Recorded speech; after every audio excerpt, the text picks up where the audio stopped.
Hi everyone.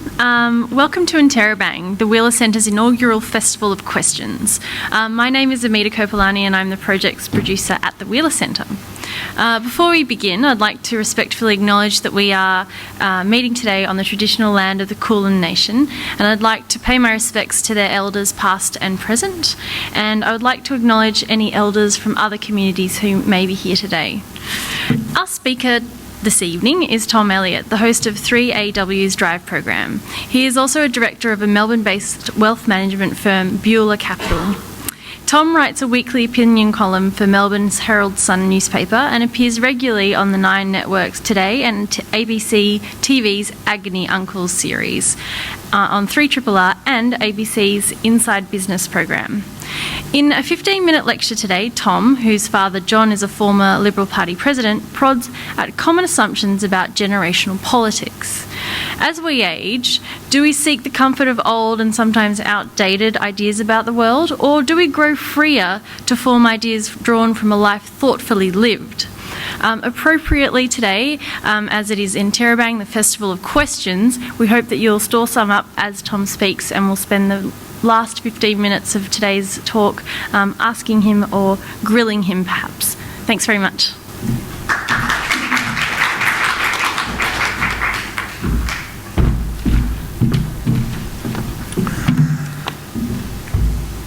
Well, thank you very much. When I was asked to give this particular talk, I had to look at myself, a moment of self-reflection, which I don't often indulge in, and I thought, have I grown more conservative as I've got older? Today I've worn one of my more conservative outfits. It's what I call my regional university sociology professor outfit. You know, a corduroy jacket, a sort of mild check shirt, a pair of chinos, a pair of desert boots. And I looked at myself in the mirror and I thought, how you've aged. I just turned 48 a few weeks ago, and I tried to think back as to when my parents were 48, and I realised when they were 48, you know, I'd just about left home. You know, and so for me to look at as I was as 18, 19, looking at my parents, it's just, you know, time marches on. So what does it mean to be conservative? People often say, oh, you know, you get more conservative. What does it actually mean? I mean, is it voting Liberal? Is it thinking John Howard did a good job? Is it, I don't know, the day that you stop changing your hairstyle and it just stays the way it is? I remember my father bought a whole lot of clothes when we lived in America in the late 60s and early 70s. And he had sort of slightly flared trousers and a whole lot of blue polo shirts with a picture of an elephant. And he bought like about a dozen of each. And for the next 20 years, that's all he wore on the weekends. We once went on a trip to Africa, trekking around the bush, and there he is, black slip-on shoes, camel-coloured flared pants. This, by the way, is in 1985, and a blue polo shirt with just a little bit too much collar on it. And so, in some ways, being conservative is not wanting things to change anymore. Hairstyle is a funny one. I remember I had a university lecturer, again in the mid-80s, and he had pretty much stopped in about 1978. You know, he had that sort of Ken doll-style hair that swept like this, a little bit long at the back. He wore a safari suit very well when he lectured us, and it was clear that he decided that was his point. Go this far, go no further in terms of his own look and in terms of how he dressed.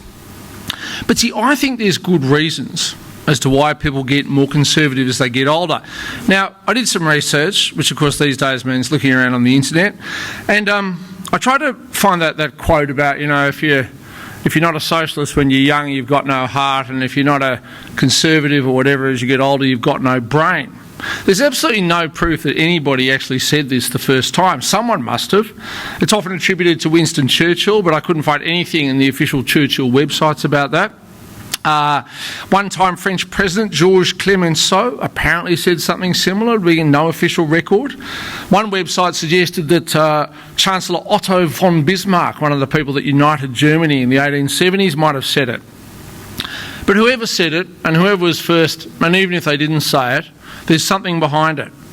So if you're not a socialist by the time you're 20, well, I had some pretty funny ideas when I was 20. I'd been to university, I'd done a philosophy degree. I didn't impress either of my parents when I came back and I said that their wealth was immoral, that they should hand it over to poor people, that society would be better if everybody was the same. Dad simply wagged his finger and he said, "You'll change. You won't think like that once you've made some money of your own." So I aged and I hadn't thought about that. And I do think that once you start doing better in your career, once you gradually ascend up the pay scale, either by personal effort, by getting better qualified, by luck, by a bit of good judgment in business, whatever it is, you suddenly get a bit more protective of your cash. You realise this is hard to earn. And when it's hard to earn, you get a bit funny about paying tax to the government. Now, when you're young, when you don't have much money, tax isn't really an issue because you're not actually paying any. You're more likely to be receiving money from the government than actually paying it.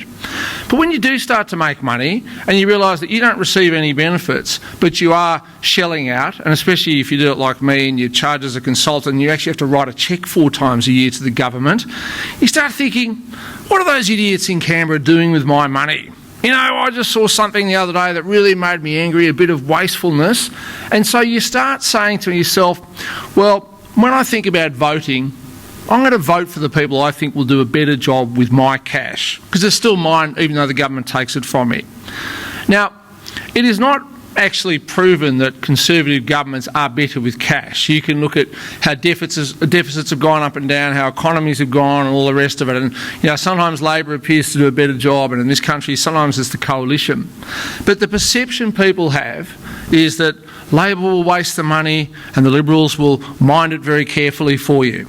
So point one, when you start making extra money, a lot of people start saying, I'll vote for the party that's going to do the right thing with that money.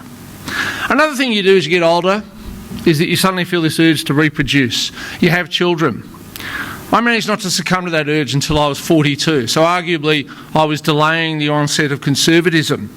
But when you have children, I think there's a certain sort of selective amnesia that goes on. You conveniently forget the terrible things that you did when you were young. And as your offspring grow older, you lecture them about the correct sort of behaviour, about not staying out too late, about the evils of drugs and drinking too much and all that sort of thing, all the time forgetting that you did all that too when you were young and you didn't want to tell your parents about it and didn't want them to know about it and got angry if they lectured you. And so history repeats itself. I think you do get a bit more conservative when you have children, because you look at them and you say, they're so precious, they're so helpless, they've got to do the right thing. I want them to be disciplined, I want them to be well behaved, I want them to save their money rather than spending it, I don't want them to go out and get drunk. I interviewed a mother the other week on radio who was so worried at the prospect of Schoolies Week up in the Gold Coast that she accompanied her daughter up there. Now, I don't know about you, I went to Schoolies Week 30 years ago, and I remember my mother being very, very worried. And to be fair, she was right to be worried. I had several friends at school who thought that a pierced ear and a tattoo at the time to go with our mullet haircuts was a very good look. I remember standing outside the tattoo parlour. I didn't go in. My parents had brought me up correctly. I'm now glad that I didn't, because those same friends are busy having those tattoos, those 30-year-old tattoos that don't look quite so good anymore, removed.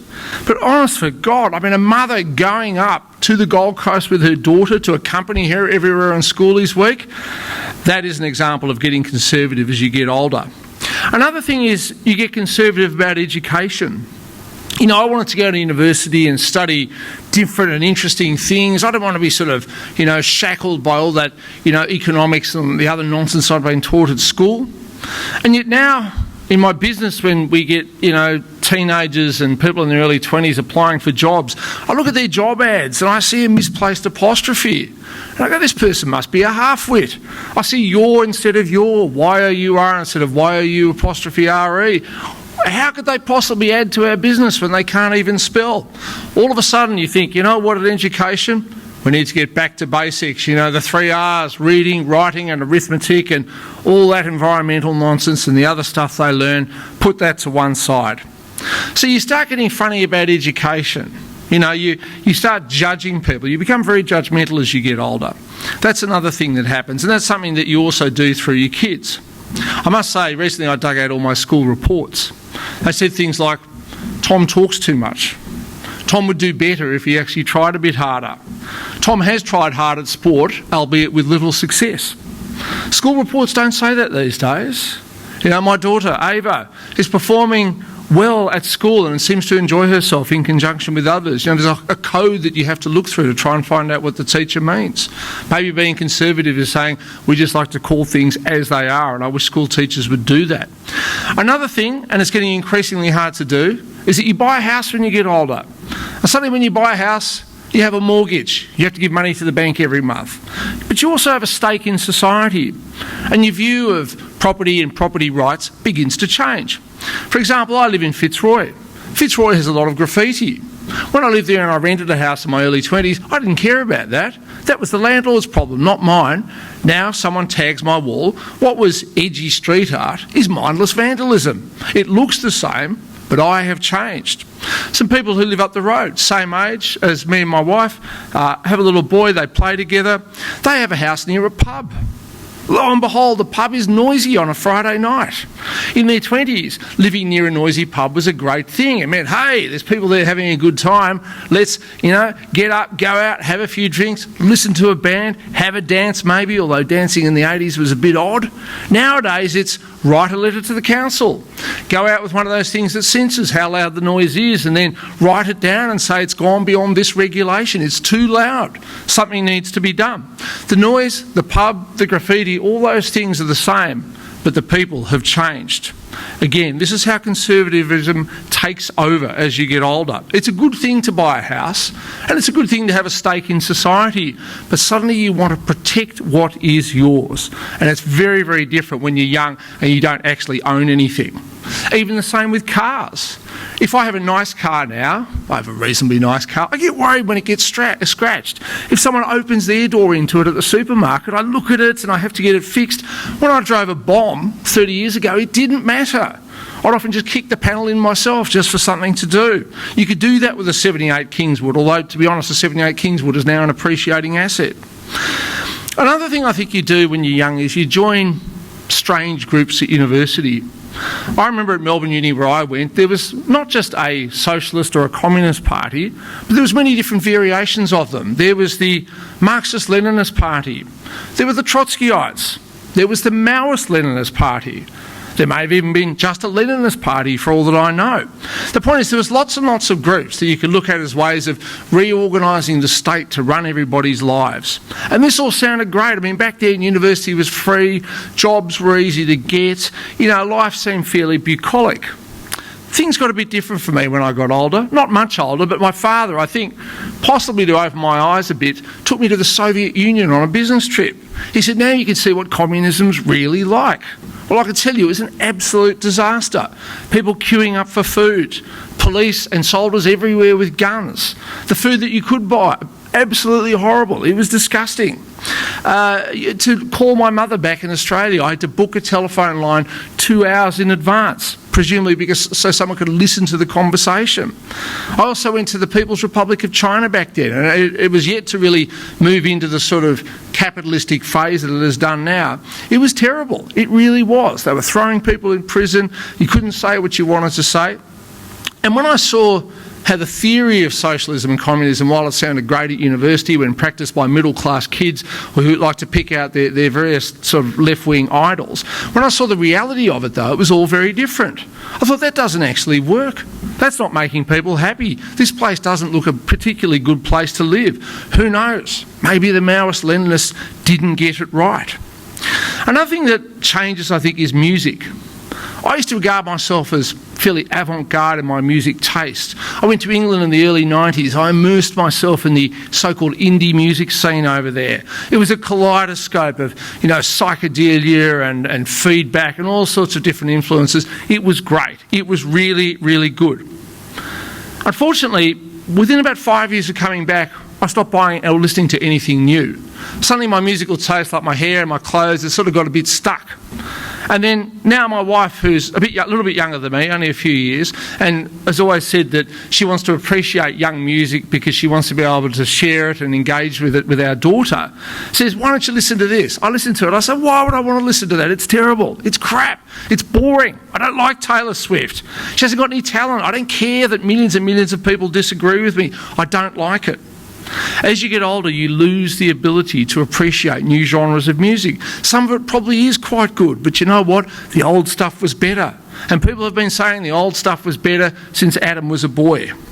Fashion is another area. I mentioned that before, but once you start looking at younger people and saying, why do they dress like that? Look how stupid they look. Don't they realise? When I got married, someone had done a kaleidoscope of pictures which they showed on a slideshow, except it wasn't a slideshow, it was some sort of digital projector. And a picture of me in the early 80s came up, and I had a mop of blonde hair like this, and someone yelled out, "Flock of Seagulls," which was a band in the early 80s where they had particularly bouffant hairdos. I looked at myself and thought, oh my God, how did my parents ever let me go out of the house like that? And yet today I am the same. I look at the hipster fashions. I think to myself, surely those young men with the beards are uncomfortable in those excessively tight trousers. Why are they putting themselves through this? Why don't they wear something comfortable like a pair of chinos or loose-fitting jeans? Surely they'd be happier with that. They probably wouldn't be happier. They'll probably be glad one day that they used to be able to fit into the hipster fashions. It's probably the case that very few people my age could fit into a tight, slim-fitting pair of trousers anymore. Maybe our angst about what young people are wearing is much more to do with the fact that we're jealous we can't do it anymore. If we grew a beard, it would have grey patches all over it. If we stuffed ourselves into a pair of stretched jeans, which is probably physically possible, various bits would ooze out over the top and possibly even the bottom in some cases. So, there's a lot of very good reasons why you become more conservative as you get older. Part of it is making money and worrying about your money and realising that, especially when you have kids, you're responsible for them and they're dependent upon you. And that job you have and that house you have, that's probably all you're really ever going to have to take care of them with. So you want to protect it, and that's a good thing. But the other thing is that you also don't understand what young people are doing anymore. You lose your ear for music. You don't understand fashions. I think it's natural for us to get to a certain point where we just think we're comfortable. And comfortable goes with conservatism. Thank you very much. Now, if anybody has a question, just stick your hand up. It's a fairly small room. Yes. A friend of mine, when she turned 30, she remarked that as she's, I guess, 2 years on from being 30 years old, and she said that she's become more fearless. Has that been the case for you? She's become more fearless? Yeah, she said she's become a little bit more fearless every year she becomes a bit older. Gee, that's interesting. No, I would say I've done the opposite. I used to do a lot of surfing. I'd go out in big waves. Nothing worried me. Whereas nowadays, it's the bad back, it's the crook knee. I think maybe intellectually you might become a little more fearless in the sense you are more confident about what you think, even though what you think might be completely out of step with what other people think. But physically fearless, no way. This is not physically possible anymore, or not as much. Anybody else? Yes, sir. Thanks for the talk. I'm just wondering, it came to my head, do you think that you lose a sense of humility as you become more conservative because you think you know? I don't know if you necessarily lose a sense of humility. Pardon me. I mean, I think when you're young, you think you know everything, when in reality you don't actually know very much. So arguably, I reckon I was less humble when I was young. One of the good things about getting older is you get a better sense of what you're good at and what you're not good at. So rather than claim to be good at everything or to give everything a go, which by the way is a good thing when you're younger because you should give things a go. I mean, you don't really know what you're good at until you try. I think as you get older, I'm very happy to say, no, I can't do that because it's just not what I'm good at. In fact, I was asked earlier, have you ever sung in a band? And while I'd love to, the answer is I can't sing, to save myself. So no, I don't think you lose humility. You probably get more confident in what you are good at, and that can be your career, could be your political opinions, could be anything, but you're also more willing to say what you're not good at. And I think that's one of the good things about getting older is knowing who you are. There's various names for it, like self-realisation and all that sort of thing, but you get a sense of what you're good at and what you're not.